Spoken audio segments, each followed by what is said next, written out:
Good morning student. Class 12th की poem 8th है बेटा हमारी कवितावली, जिनके लेखक हैं गोस्वामी तुलसीदास।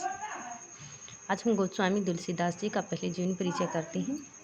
गोस्वामी तुलसीदास का जन्म बांदा जिले के राजपुर ग्राम में संवत 1889 विक्रमी यानी सन 1532 ईस्वी में हुआ था। कब हुआ था इनका जन्म? 1532 ईस्वी में हुआ था। जन्म स्थान क्या है इनका? एटा जिले के सोरू नामक स्थान को भी मानते हैं। कुछ लोग तो मानते हैं कि गोस्वामी तुलसीदास का जन्म बांदा जिले के राजपुर गांव में हुआ था। कुछ लोग मानते हैं कि एटा जिले के सोरू नामक स्थान पर हुआ था। लेकिन गोस्वामी जी के बचपन का नाम क्या है? राम बोला था। इनके पिताजी कौन थे? आत्मराम दुबे थे। इनकी माता कौन थी? तुलसी देवी। अशुभ मुहूर्त में जन्म लेने के कारण इनके माता पिता ने इन्हें त्याग दिया था, लेकिन इनके त्यागने के पश्चात इनका पालन पोषण मुनिया नामक दासी ने किया था।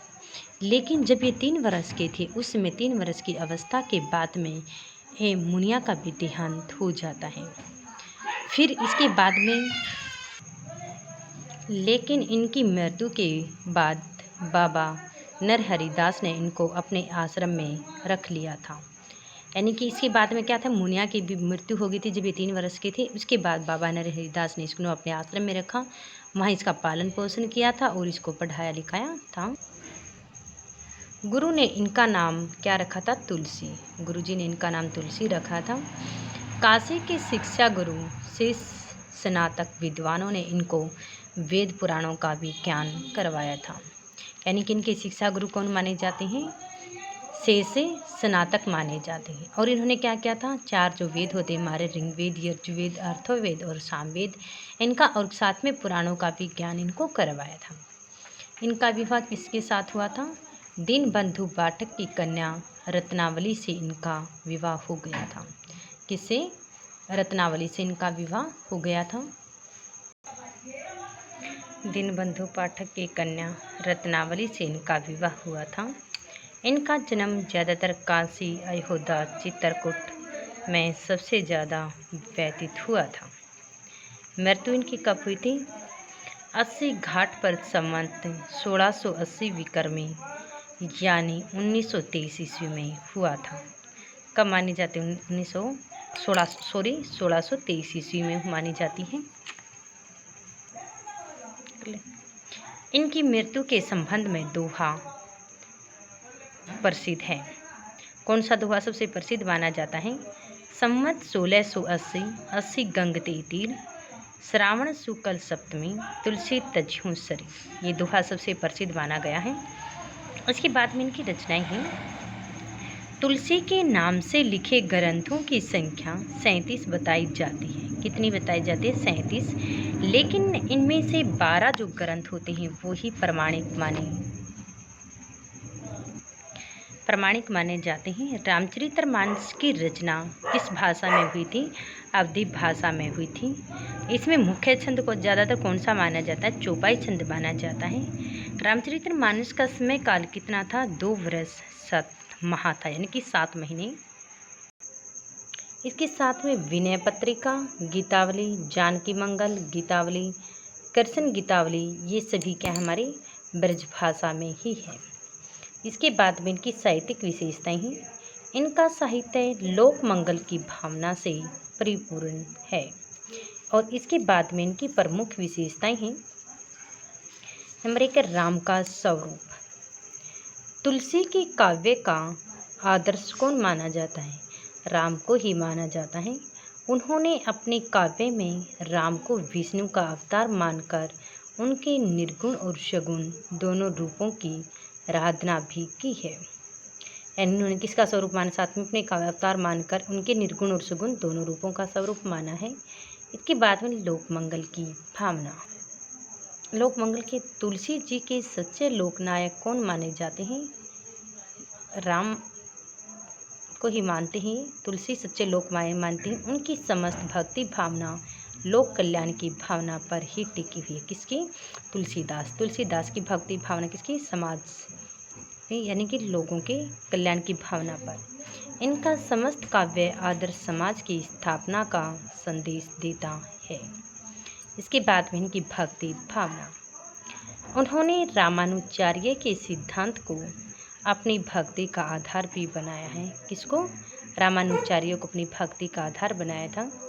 इनकी भक्ति लोक संग्रह की भावना से ओतप्रोत है। इन्होंने राम में शीर्षक सौंदर्य का गुणगान करते हुए लोक कल्याण की कामना भी की है।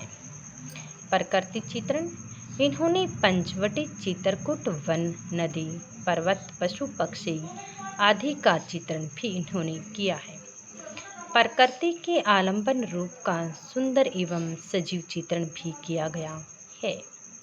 इसके बाद में काव्य, तुलसी जी ने राम भक्ति के श्रेष्ठ कवि कौन मान? तुलसी जी राम की भक्ति के श्रेष्ठ कवि हैं।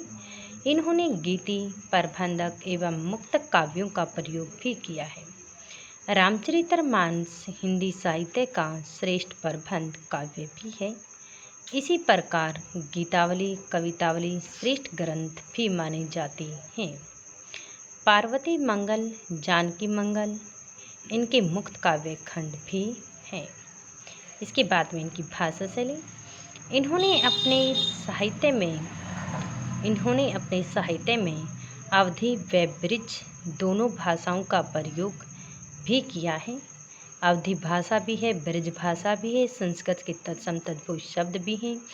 इनके साथ साथ में राजस्थानी, फारसी, भोजपुरी आदि भाषाओं का भी इन्होंने प्रयोग किया है।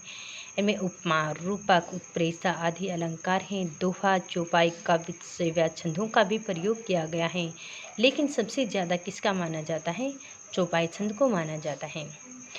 इन्होंने श्रृंगार एवं वियोग रसों का भी प्रयोग किया है। ये हमारा इसका जीवन परिचय था। इसके साथ में हमारे ये क्वेश्चन आंसर भी याद करने हैं इसके अभिव्यक्ति माध्यम के।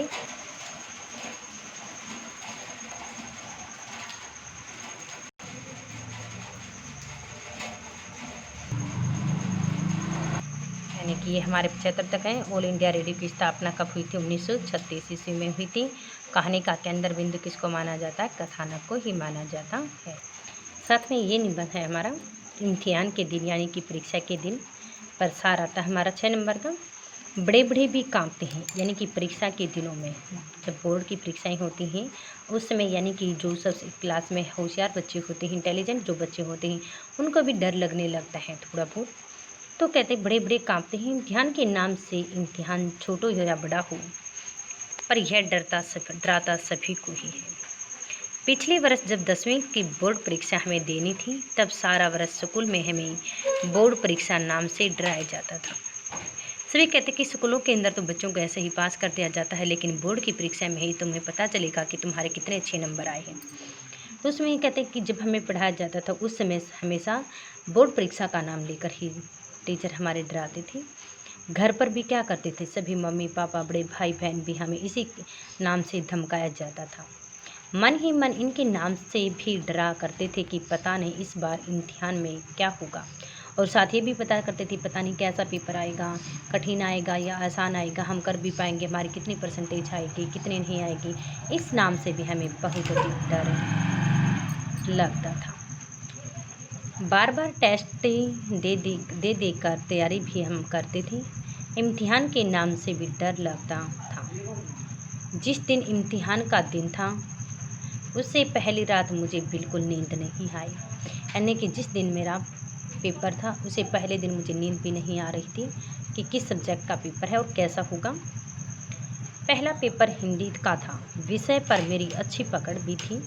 इम्तिहान का भूत सिर पर इस सवार था कि नीचे उतरने का नाम ही नहीं लेता था। लेकिन मेरी तैयारी भी बहुत अच्छी थी, लेकिन उसके बाद भी मुझे बहुत अधिक डर लगता था कि मेरे पेपर में पता नहीं क्या होगा। लेकिन वैसे तैयारी अच्छी थी, लेकिन फिर भी मुझे डर था। सुबह स्कूल जाने के लिए तैयार हुआ। स्कूल बस में सवार हुआ तो हर रोज़ को हल्ला करने वाले साथियों के हाथों में पकड़ी पुस्तकें और उनकी झुकी हुई आंखों ने मुझे और अधिक डराया। यानी कि जब मैं बस में बैठा उसमें जो बच्चे हर रोज़ शरारत करते रहते थे, अपनी पुस्तकें पढ़ रहे हैं तो उनको पढ़ता हुआ देखकर मुझे और भी अधिक डर लगने लग जाता है। सबके चेहरों पर खूब सा छाया था। खिलखिलाने वाले चेहरे आज सहमे हुए थे। मैंने भी मन ही मन अपने पाठों को दोहराना चाहा, पर ऐसा लगा कि मुझे तो कुछ याद ही नहीं। सब कुछ भूलता सा प्रतीत हो रहा था। मैंने भी अपनी पुस्तक खोली। पुस्तक देखते ही ऐसा लगा कि मुझे तो यह आती है। खैर, स्कूल पहुंचकर अपनी जगह पर बैठे प्रश्न पत्र मिला आसान लगा। ठीक समय पर पूरा पत्र हो गया। जब बाहर निकले तो सभी प्रश्न थे, पर साथ ही चिंता भी आरंभ हो गई अगले पेपर की। अगला पेपर गणित का है। चाहे 2 छुट्टियां थी, पर ऐसा लगता था कि ये तो बहुत कम है। वे पेपर भी बीता, पर चिंता समाप्त नहीं हुई। 15 दिन में सभी पेपर खत्म हुए, पर ये सारे दिन बहुत व्यस्त रखने वाले थे। इन दिनों न तो भूख लगती थी, न खेलने की इच्छा होती थी। इन दिनों में न तो अपने किसी मित्र के घर गया और न ही किसी मित्र को मेरी सुध आई। इम्तिहान के बड़े तनाव भरे रही थी। फिर लोग कहते हैं कि यार कि बोर्ड की जो परीक्षा होती है वह बड़ी ही कठिनायक होती है। जब मुझे सब कुछ करने के बाद भी, याद होने के बाद भी मुझे डर सा लगा रहता है। लेकिन एक जो बाकी 7वीं 8वीं 6th जो परीक्षाएं होती हैं, इसमें किसी प्रकार का कोई भी डर नहीं लगता है। लेकिन बोर्ड परीक्षा सभी लोगों को, यानी कि जो अच्छे जो लोग होते हैं, जो होशियार होते हैं क्लास में, उनको भी बहुत अधिक डर लगने लगता है। तो जीवन परिचय, वो ऑप्शन टाइप, और ये 4 हमारा राइट प्लस लर्न।